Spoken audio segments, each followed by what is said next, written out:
A woman can forgive many things, but watching her husband feed cake to another woman's pregnant belly?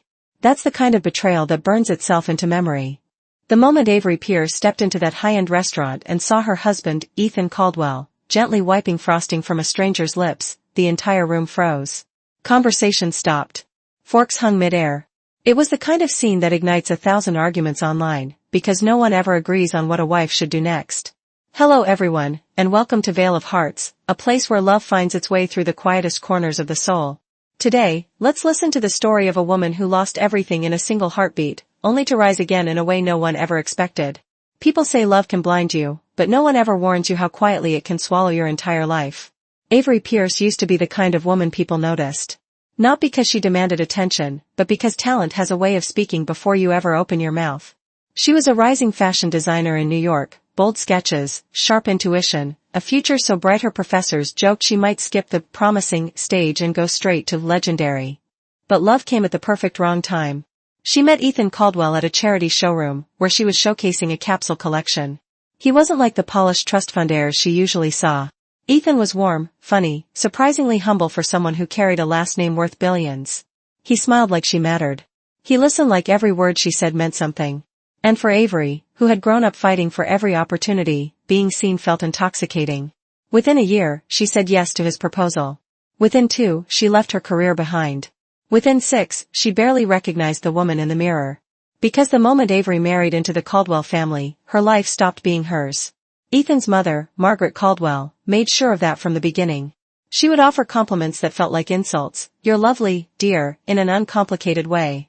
She would smile while handing Avery a list of family duties, planning charity luncheons, accompanying Ethan to galas, hosting dinner parties that felt more like corporate negotiations. Avery wasn't a wife in their eyes. She was a product, polished, presentable, useful.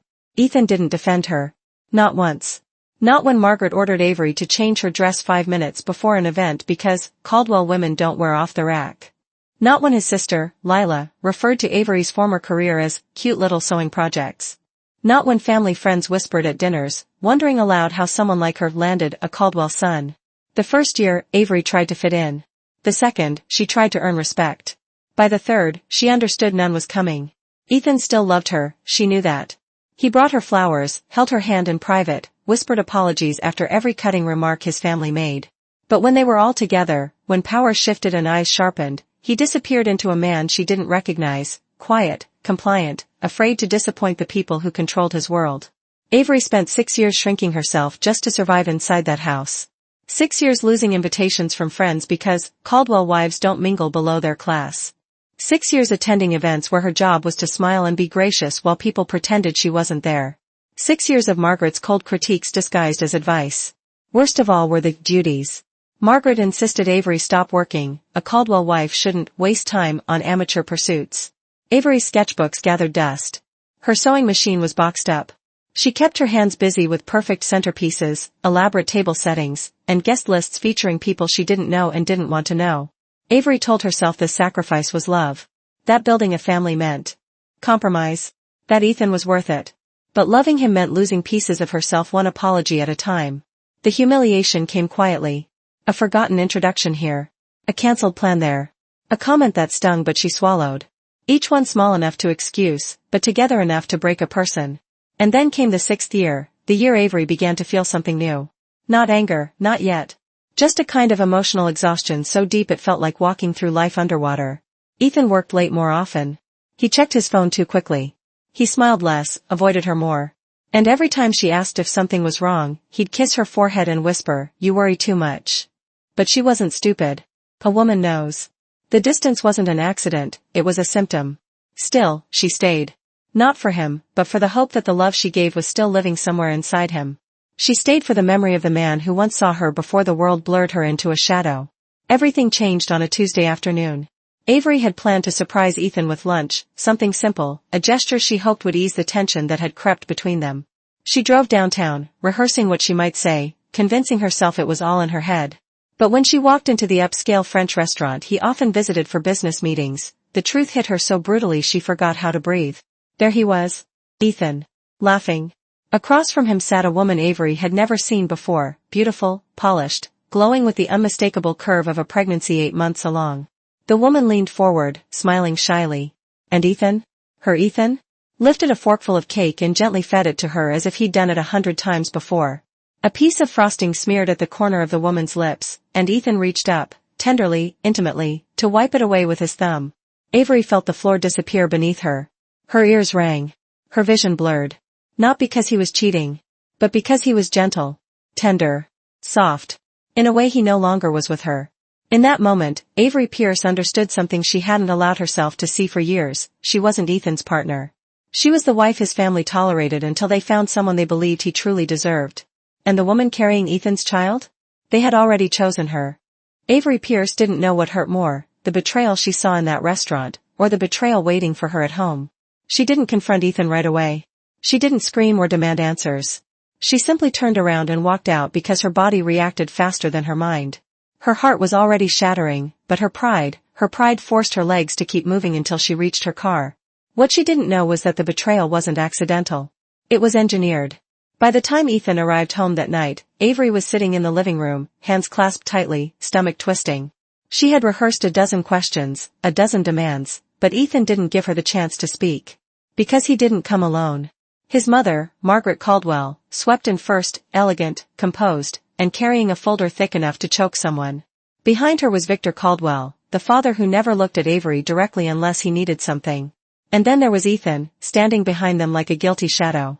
It felt less like a family meeting and more like an execution. Margaret didn't waste time. Avery, she began, her voice smooth as ice, we believe it's time to discuss the future. Avery swallowed. The future of who?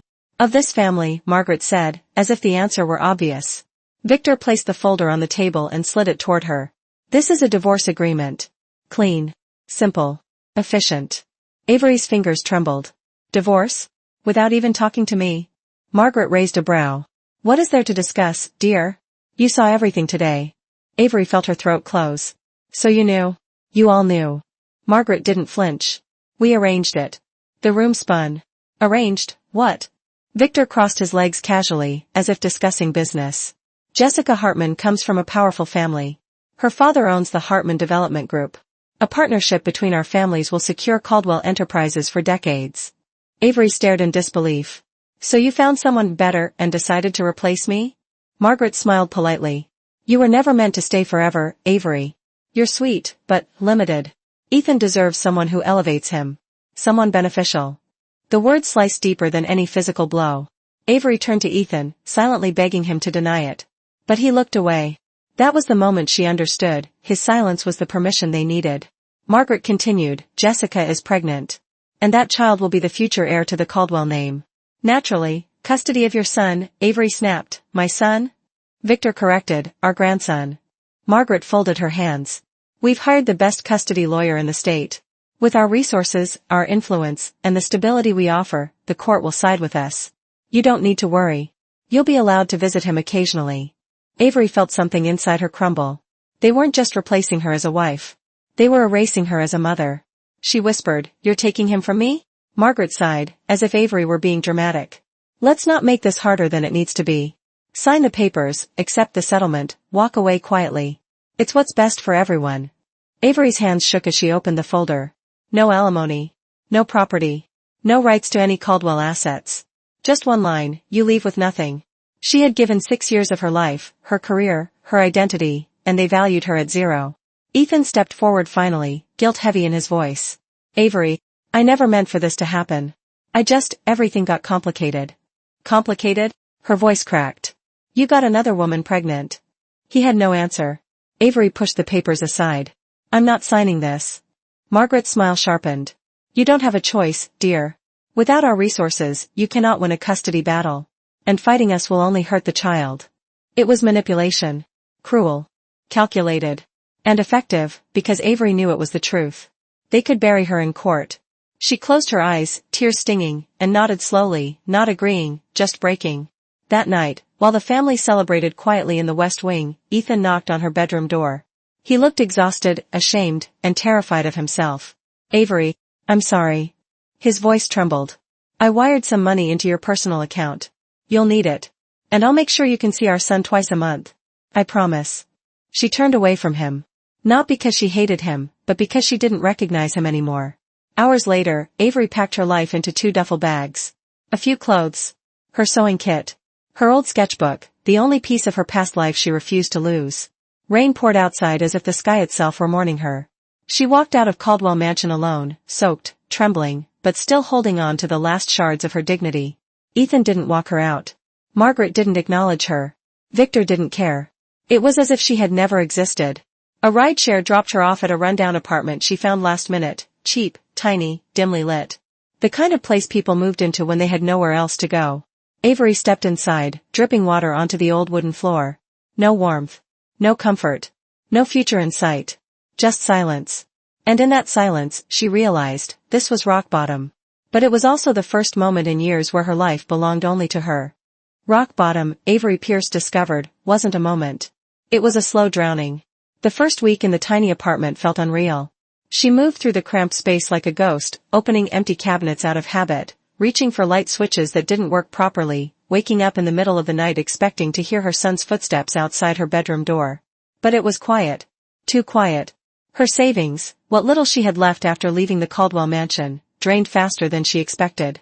Rent, groceries, transportation, everything cost more when you were alone. Everything hurt more too. By the second week, she knew she needed income. Fast. The problem was simple. No resume in the world could erase 6 years of being treated as decorative furniture. And so, Avery went back to the only thing she still trusted, her hands. She dug out her old sewing kit, the one she packed in her bag on the night she left. It was the last physical reminder of the woman she used to be. Her thread spools were faded, and her scissors were dull, but they were hers. She posted a small ad online, alterations, repairs, custom adjustments. Affordable. Quick turnaround. It wasn't glamorous. It wasn't design. But it was survival. Her first job paid $20, hemming a pair of jeans for a college student. The second was replacing buttons on an old coat for an elderly woman. Then came patching torn sleeves, resizing dresses bought from thrift stores, fixing zippers for single moms who couldn't afford new clothes. It was work no one saw. Work no one praised. Work that barely paid enough for groceries. But Avery pushed forward. Because the alternative was giving up. And she refused to let her son's mother become someone he couldn't respect. Her days became a blur of fabric and deadlines. She worked at the small folding table by the window, hunched over until her back ached. The light in the room flickered when it rained, but she kept sewing anyway. Midnight wasn't late, it was normal. 2 a.m. wasn't exhausting, it was expected. 3 or 4 a.m. became the hour where emotion hit hardest. When the world was asleep, and the needle in her hand kept piercing through cloth, the memories crept in, her son's laugh, the weight of his small body when he hugged her, the way he used to say mommy as if the word itself was safety. Those memories squeezed her chest until she had to stop sewing just to breathe. The court papers arrived on a Thursday. She sat with them on her lap, staring at the visitation schedule, 2 weekends a month. Supervised.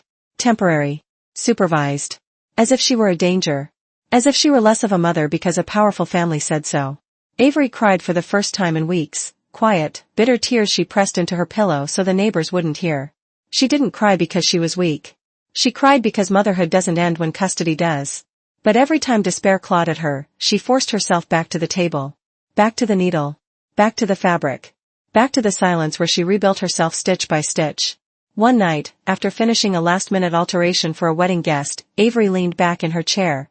Her hands were raw. Her eyes burned. And her body begged her to sleep.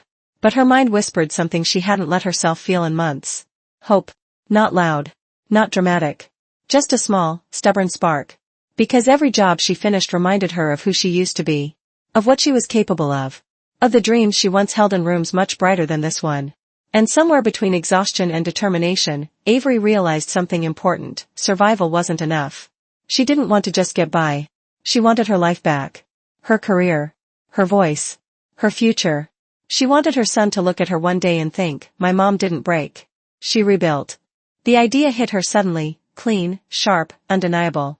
She got up from the table, grabbed her coat, and walked to the small convenience store down the block. With the last $10 in her pocket, she bought a blank notebook. The cover was simple, soft blue, unremarkable to anyone else. But to Avery, it was a promise. Back in her apartment, she placed the notebook on her sewing table. She smoothed her hand over the cover, inhaled deeply, and whispered to no one, if I don't stand up now, my son will watch me fall. Then she opened the notebook and wrote the first words of her new life, designs, starting over. And just like that, the darkness didn't feel so suffocating anymore. Hope rarely arrives loudly. Sometimes, it slips in quietly, through a shaky phone camera and a 30-second video no one was supposed to see. For weeks, Avery Pierce had been sewing non-stop, balancing exhaustion and survival with a kind of fragile determination. The new blue notebook sat on her table like a reminder she wasn't allowed to quit. Still, the gap between stitching hems for $20 and reclaiming her former dreams felt impossibly wide. One night, after finishing a last-minute repair, she stared at her worn sewing machine and whispered, "I used to be more than this." And that single thought pushed her into something she hadn't dared try before. She opened her phone, opened the camera, and recorded a short clip, her hands transforming an old, oversized men's shirt into a chic off-shoulder summer dress. No makeup. No fancy lighting. No confidence. Just her, and the part of her she had buried. She hesitated before posting. What if no one cared? What if the world had moved on without her? But she pressed upload anyway. Because sometimes courage is nothing more than refusing to stop trying. The next morning, the video had 17 views. Almost all from bots or accidental clicks. She wanted to laugh at how ridiculous it felt. The Avery who once dreamed of fashion weeks was now competing with pet videos and makeup hauls. Still, she kept posting. A zipper fix. A thrift store transformation. A simple tutorial about measuring fabric. The videos got a few likes, mostly from strangers who weren't even sure what they were watching. Avery told herself she wasn't doing it for fame, she was documenting her climb back from the bottom. But then it happened. The video that changed everything. Avery had purchased a cheap, outdated cocktail dress from a second-hand shop. It was shapeless, dull, and destined for a landfill. She recorded herself ripping seams, reshaping the bodice, adding draping, and turning the forgotten dress into a stunning, soft gold evening gown. She posted it and went to sleep without thinking twice. When she woke up, her phone was vibrating so hard it nearly fell off the table. Notifications flooded the screen. Messages. Comments. Shares. Follower requests. Her video had gone viral. Hundreds of thousands of views overnight. People arguing in the comments about how she'd saved the dress, praising her hands, her creativity, her quiet brilliance. Avery stared at her phone as if it were lying to her. Every notification felt like someone whispering, "I see you." Orders poured in. Not huge ones, just regular people wanting alterations or simple custom pieces, but more than she'd ever handled before. She organized them carefully, replying politely even when she felt overwhelmed. Each job meant groceries, rent, stability. It meant the world. For the first time since leaving the Caldwell mansion, Avery felt her lungs expand fully. She wasn't drowning anymore. She was resurfacing. But the biggest surprise came 3 days later. A comment appeared under the viral video, simple, clean, and utterly impossible to ignore. "Your construction is beautiful. Message me." Harper Van Avery froze. The Harper Van. One of the most influential designers in American fashion. A name whispered with reverence. A career carved from brilliance and fire. She clicked the profile 3 times just to make sure it wasn't a fan page. It wasn't. Her hands trembled as she typed a reply. Harper responded within minutes, asking for samples of her work, sketches if she had any. Avery nearly cried when she opened her old sketchbook, pages worn, edges bent, but still filled with the version of her she used to love. Harper's next message was short. "I want you on a project I'm developing. Come to my studio this Friday." Avery didn't remember how long she stared at the screen. Minutes? Hours? All she knew was that something in her chest, something crushed, something fragile, finally lifted its head. Friday arrived too fast. Avery stood outside. Harper Van's studio, a sleek glass building she hadn't stepped into anything remotely like in 6 long years. She smoothed her thrift store blazer, wiped her palms on her skirt, and inhaled deeply. Her heart hammered. Her knees trembled. She felt both resurrected and terrified. But beneath all that fear, was pride. Because she hadn't been handed this opportunity. She had clawed her way to it. Avery pushed open the door, stepping inside the brightly lit studio. 6 years after losing herself, she was finally walking toward who she was meant to be. Success has a strange way of resurrecting the very people who once buried you. For months, Avery Pierce worked quietly under Harper Van's wing, her creativity blossoming in ways she had once feared she'd never feel again. She wasn't famous, yet, but her name had begun to circulate in fashion circles. Harper praised her publicly. Small magazines featured her transformation videos. Her followings doubled, then tripled. And then, the article hit. A full-page feature in Modern Couture Weekly titled, "A Rising Star Returns, the Hidden Genius Behind Harper Van's New Line." There she was, Avery, standing beside a mannequin, her hands adjusting a silk bodice, her eyes calm, confident, reborn. When the Caldwell family saw it, chaos erupted. Margaret Caldwell was the first to react. She slammed the magazine onto their marble kitchen counter, her voice cutting through the room like a blade. "Look at her," she hissed, strutting around like she didn't spend 6 years living off our name. Jessica Hartman, now officially Ethan's fiancée, grabbed the magazine with trembling fingers. Her eyes darted over Avery's picture, jaw tightening, insecurity bleeding through her carefully curated smile. "She must be exaggerating her role," Jessica muttered. "Harper Van wouldn't trust someone like her with real design work." But the truth was undeniable. Avery's talent wasn't a rumor, it was documented, celebrated. And that terrified Jessica. Because she knew something the others didn't, Ethan still followed Avery's anonymous design account. Still stared too long. Still went silent whenever her name appeared online. Meanwhile, Avery remained entirely unaware of the storm brewing behind her. Until the attacks started. A fashion gossip account posted a blind item, upcoming designer accused of copying styles from smaller creators. Then another. And another. Within hours, the rumor had a name attached to it. Avery's. Her videos were picked apart frame by frame. Strangers accused her of stealing techniques, claiming her thrift transformations weren't original. A few even suggested her viral gown was a cheap imitation of an older design. Avery froze when she saw the comments. Her stomach twisted with dread. She had no idea who would target her so viciously. Harper, however, knew immediately. "Jessica Hartman," she said flatly. "She's threatened. And women like her don't fight fair." Avery blinked. "How do you?" Harper raised an eyebrow. "She tried doing the same to a junior designer 2 years ago. You're more of a threat than she expected." But the public didn't know that. The rumors spread faster than the truth. And then the final blow came. A video surfaced, Jessica, in full glam makeup, speaking softly to a camera, "I'm heartbroken. A designer I admired seems to be copying my early concepts. I didn't want to say anything, but the similarities are painful." It was subtle. Manipulative. A masterclass in public victimhood. Avery watched it with shaking fingers, rage and disbelief burning through her. Harper was furious. "She's lying. And everyone who knows fashion will see it." But not everyone does know fashion. Social media rarely waits for facts. The scandal lasted 3 days. 3 days of doubt. 3 days of knives disguised as comments. Then came the turning point. A well-known stylist posted a thread dismantling the accusation, showing timestamps, drafts, and professional analysis proving Avery's work was legitimate, original, and sophisticated. Suddenly the tide shifted. People began defending Avery. Calling Jessica manipulative. Apologizing for believing the smear campaign. Her name trended again, this time for the right reasons. Meanwhile, Ethan Caldwell watched all of this unfold from the sidelines. The more he saw of Avery, her resilience, her rising confidence, her quiet strength, the more something inside him cracked. He looked at Jessica's tantrums, her shallow entitlement, her obsession with status, and for the first time, he saw what he had chosen over Avery. And he hated himself.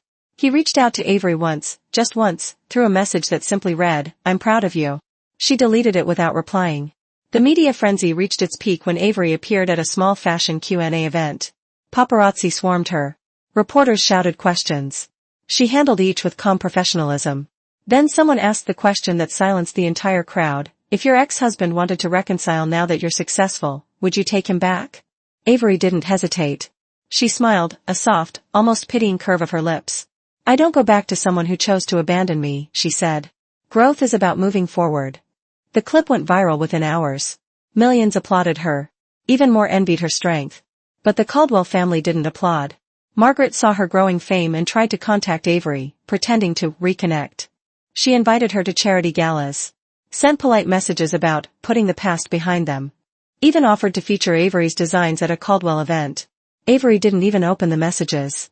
Powerless and humiliated, Margaret turned on Jessica, blaming her for failing to keep Ethan satisfied, for mishandling the PR crisis, for looking jealous and insecure. Jessica snapped. She confronted Avery outside a boutique one afternoon, rage trembling through her bright red lipstick smile. "You think you've won?" she spat. "You're nothing without the Caldwell name. Nothing." Avery didn't raise her voice. She didn't argue. She simply looked at Jessica with calm, devastating clarity. "I'm everything," Avery replied, "because I built myself, alone." Jessica's composure cracked. She lunged forward, pointing aggressively as paparazzi cameras clicked like gunfire. The public meltdown destroyed whatever sympathy she still had left. By the time Avery returned to Harper's studio that evening, the internet had crowned her the unexpected heroine of fashion's newest drama. And tomorrow, she would step onto the biggest stage of her life. Now, standing behind the velvet curtain of the Grand Theater, Avery looked out at the glowing runway. Her designs, her rebirth, would debut in minutes. Her hands trembled. Her heart raced. But inside her, beneath the nerves, beneath the memories, there was pride. Steel. Fire. 6 years after being erased, Avery Pierce stood on the edge of a new world. And this time, she wasn't afraid. It's said that the moment you stop seeking approval from others is the moment you finally find your true self. And for Avery Pierce, that moment arrived the moment she stepped onto the runway at Harper Venn's Spring Collection show. Her designs, once dismissed, now celebrated, had captured the attention of the fashion world. The collection debuted with a buzz that grew louder as the night unfolded. Every stitch, every fabric choice, every perfect hem told a story of resilience, creativity, and an unwavering belief that she could rise from nothing. When the first model walked out, wearing a soft, flowing gown in shades of midnight blue, Avery's heart pounded. The audience gasped, captivated by the simple elegance, the impeccable detail. Then came the next model, and the next, each more breathtaking than the last. Grace. Confidence. Every piece in her collection screamed freedom. As the show wrapped up and the applause thundered through the venue, Avery stood backstage, her breath coming in shallow gasps. The adrenaline coursing through her made her dizzy. She could barely believe it was real, her work, her name, her rise. After years of silence, her voice had been heard. The press conference afterward felt surreal. Reporters jostled for a chance to speak to her. Avery smiled, her hands still trembling, but her heart felt like it was finally where it belonged. This was her moment. And then, amidst the frenzy of photographers and journalists, she saw a familiar face. Ethan. He stood in the back, slightly apart from the crowd, looking as if he had just walked into a storm. His eyes met hers, full of regret and longing, and her stomach twisted. For a split second, she thought she could hear her past calling her name. But then she remembered. She wasn't that woman anymore. When the reporters noticed Ethan, they immediately turned their attention to him. His name still carried weight, even if it was now tethered to the past. As he approached her, she straightened her back, knowing exactly what he wanted to say. The apology. The plea. Avery, he began, his voice low, I've been watching you. I see what you've done. I've been such a fool, his words faltered, but Avery didn't let him finish. She didn't need to hear any more. She had already heard everything she needed to years ago. With a calm she hadn't known she was capable of, she responded, I've already found the one who will never leave me. That's me. His eyes softened with a mixture of guilt and understanding. He opened his mouth to say something, but no words came. Instead, he nodded slowly and turned away. There was nothing left to say.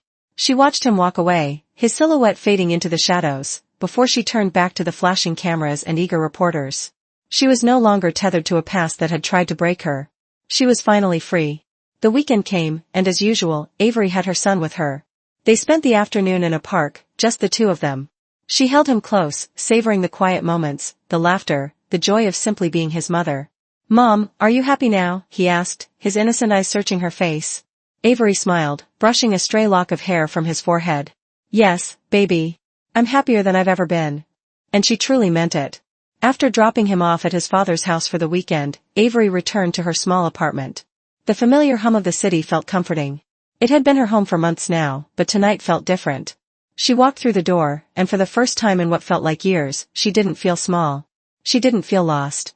Her desk was still messy, sketches scattered across it, fabric swatches hanging from the edge, but it no longer looked like a battlefield.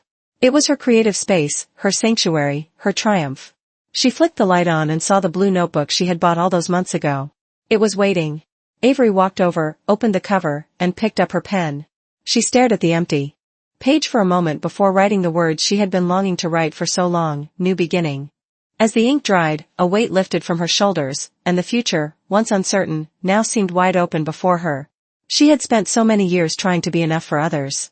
She had spent so many years shrinking, adapting, compromising. But now, she was finally the woman she had always been meant to be. A woman who stood tall. A woman who was unapologetically herself.